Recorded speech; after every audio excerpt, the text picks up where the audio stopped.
Thanks so much.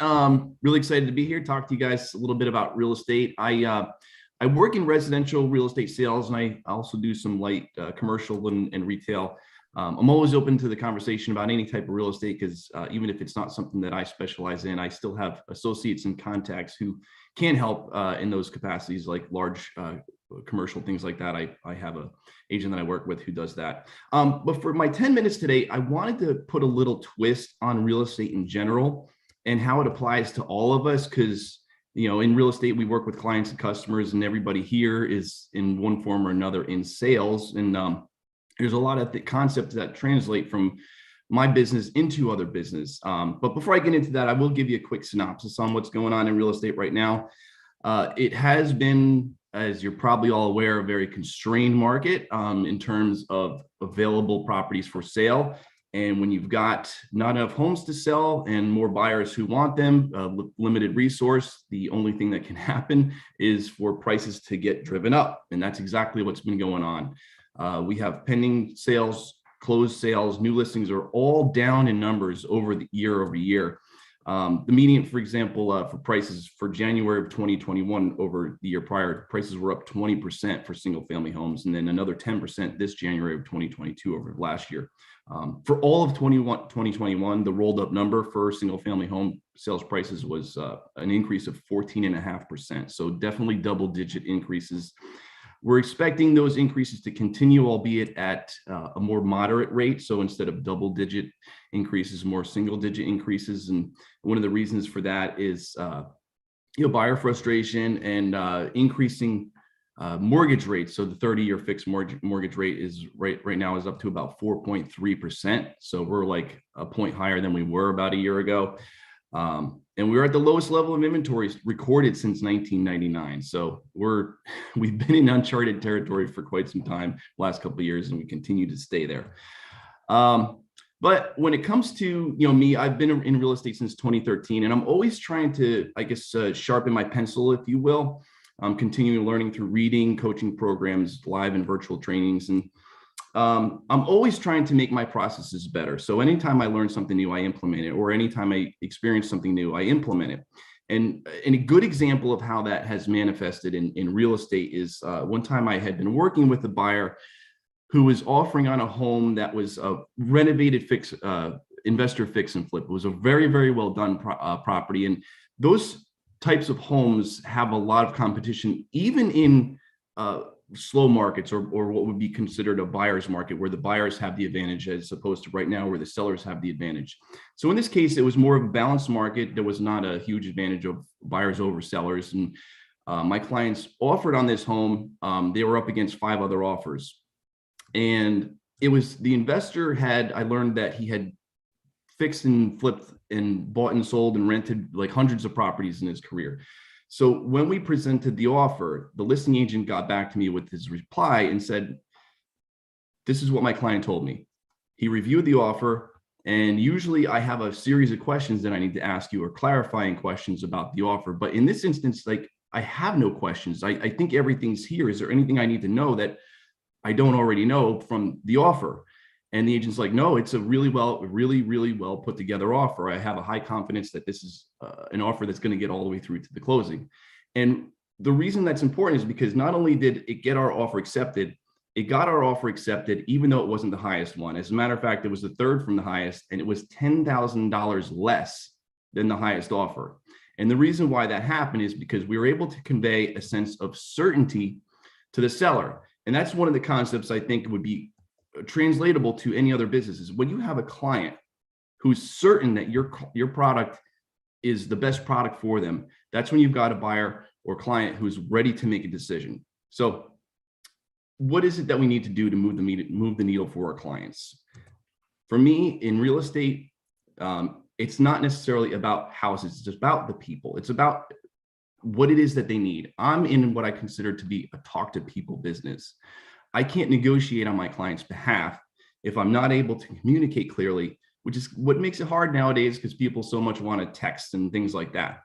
But if I can get on the phone and I can talk to the other agent or the other side of the transaction, and I can find out what it is that they need, I can put together a transaction that's going to be beneficial to everyone. All right. So what is it that gets offers accepted? For my business in real estate, it's price, it's the terms of the contract. Quality of the buyer is extremely important, one that a lot of buyers don't really understand until they start working with me and I explain to them how important it is that they get qualified for a mortgage. But above all, it's certainty. So we want to tap into the emotions that make people feel certain that if I'm representing a buyer, I want the seller to feel certain that my client's offer is the best one. If I'm talking to a client who's looking to hire a real estate agent, I need to make them feel certain that I am the best person to help them achieve the goal that it is that they're after. So how do we do that? It's really about the why and not the what. For example, when somebody tells me they want to move and I find out what it is that they're looking for, they might say something along the lines of, well, we want a bigger house. Okay, that's their what. But if I can find out their why, I can better serve them. For example, they may want to have a larger house because their mom is having trouble taking care of herself and they don't want to put her in a nursing home. They want to bring her into their house and they need a bigger home. That's a really clear-cut why, and I can help them find that better if I know what it is. Another example in another industry for, let's just say, fitness. Some people are always saying, I want to get in shape. I want to get in shape. Well, why do you want to get in shape? Because getting in shape is their what. Their why might be, I have a bad heart, and if I don't get in shape, I won't live to meet my grandchildren. That's a really big why. And when you know your client's why and you can help them stay in touch with that, you're going to help them get the goal that they want. All right. So it's all about emotion. So something people don't always understand is it's really that logic makes people think, but it's the emotions that make them act. So people usually make emotional decisions and they support those decisions with logic. And it's important to also understand that feeling itself is a form of thinking, right? So, and this also works for analyticals too. It's for analyticals, people say, well, I don't really make emotional based decisions. Well, in fact, you probably do. It's just that it's the numbers that make you feel good. The numbers and the statistics that support the emotions that you're driving towards. For example, like I find myself working with analyticals, I'll say something like, if I can deliver to you XYZ result, if I can get you that house that your mom can move into so that she doesn't have to go into a nursing home, and the numbers worked, and we'll go through the numbers. If the numbers work, would you be prepared to move forward with the purchase on this home?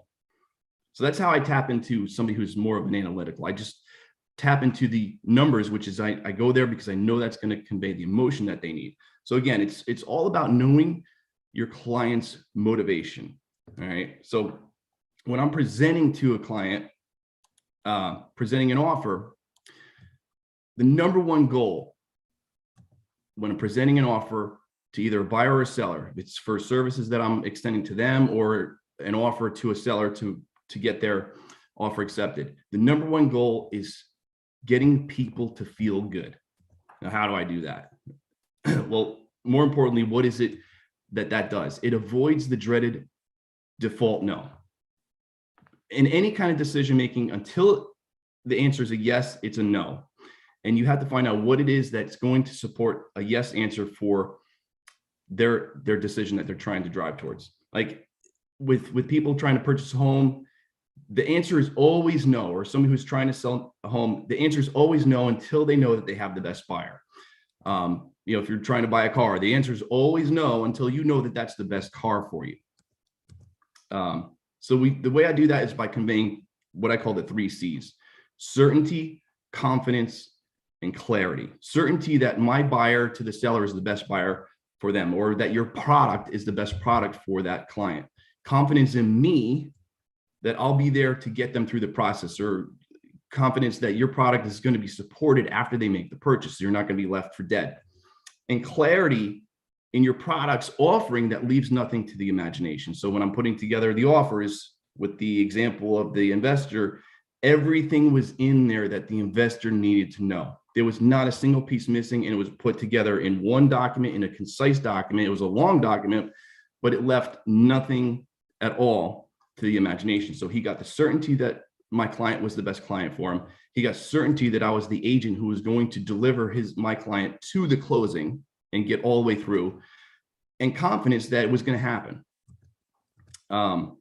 I think we're running a little low on time, but it's all about certainty because the certainty feels good. So you do that by doing your homework on whatever process it is, your clients, projecting confidence. You got to be confident and know what everyone wants and deliver it, assemble a bomb-proof offer that leaves absolutely nothing to the imagination. And that's how I get offers accepted for my clients. And that's how I protect my sellers from not accepting offers that I know as an agent is not going to get through to the closing table. So that's what I have to say about real estate. Great job, sir. Great job. Anyone have any questions? Yeah, just a quick comment. And the chat's been, we've been talking about this. Lance, a lot of things that you've been saying specifically for real estate really apply to everybody's business. Yeah, that's kind of what I wanted to relay is that there's so many things that apply because it's all about the customers. It's all about finding out their wants and needs and delivering to them those, whatever it is that they're after to fulfill that motivation that they're after.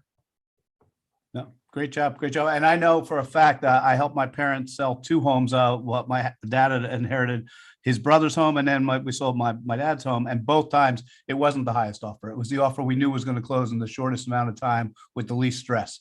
So, I mean, it was all about that. It's so true. All right.